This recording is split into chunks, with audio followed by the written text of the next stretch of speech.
campanha do Setembro Amarelo iniciou lá no ano de 2015 com o intuito de debater sobre as prevenções do suicídio.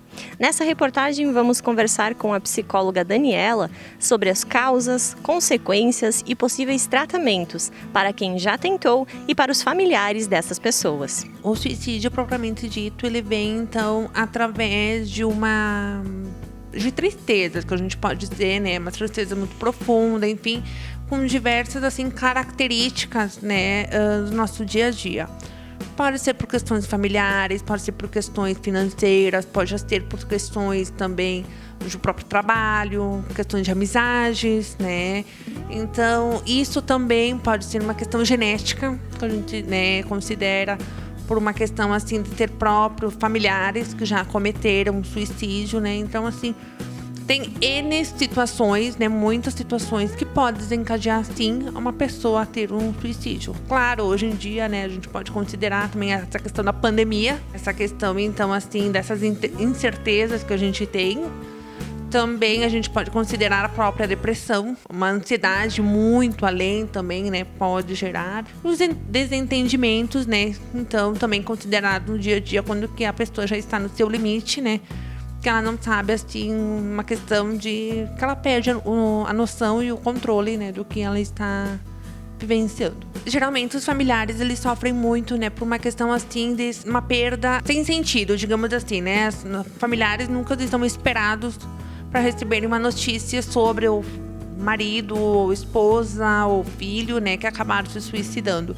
Então é um impacto muito assim forte para os familiares e muitas vezes eles não sabem, né, o que fazer, o que buscar naquele exato momento, porque o impacto é muito forte. Para as pessoas então que já tentaram suicídio, a gente sempre trabalha de forma multidisciplinar.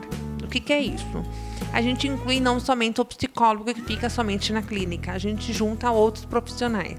Por exemplo, um médico que está atendendo essa pessoa, o psiquiatra que está atendendo essa pessoa, o familiar, e nós mesmos daqui na psicologia.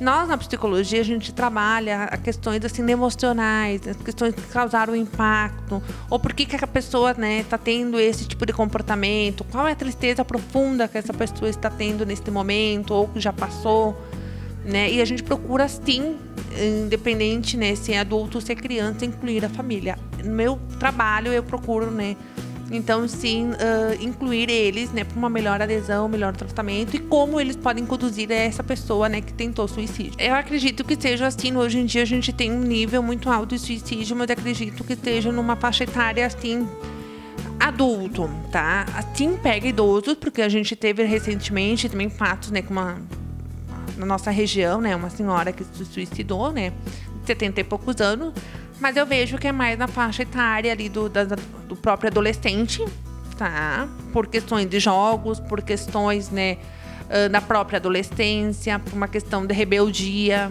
né, de companhia também. Então eu vejo na parte então da adolescência e do adulto propriamente dito. Com a criança a gente trabalha então de forma lúdica, tá?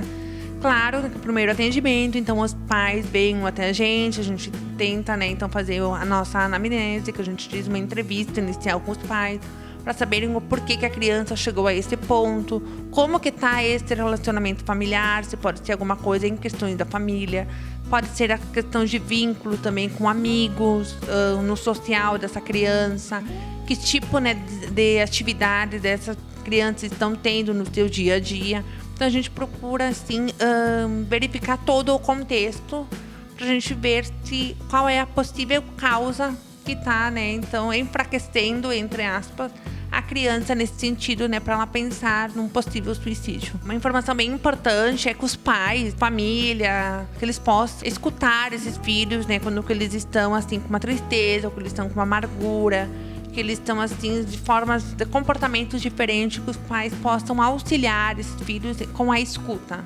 Porque muitas vezes a gente faz, a gente deixa o filho de lado, ou a gente diz que a gente não tem tempo para escutar esses filhos.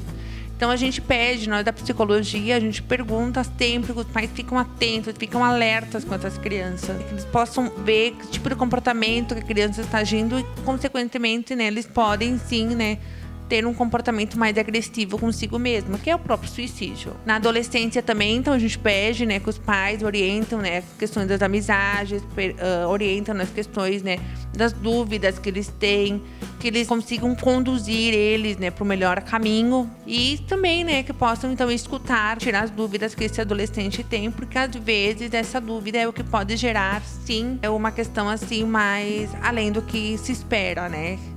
Que sim, eles podem pensar ou tentar num suicídio. E no adulto, então, quando o adulto, né, então, perda de um emprego, questões agora econômicas, financeiras, questões de separação também, né, então tudo isso a gente tem que ficar bem ligado, né, a essas situações, porque sim, pode acontecer. Principalmente quando já tem um âmbito familiar, quando já tem uma genética. E os idosos, então, a gente pede que os familiares, filhos, não abandonem esses idosos, porque é a solidão, é o vazio, né, que faz com que eles possam, então, cometer o suicídio. Eu atendo, então, em Veranópolis, na rua Doutor José Montauri, no número 325, sala 102. Atendo, então, criança, adolescente e adulto, tanto na neuropsicologia, quanto na terapia cognitivo comportamental.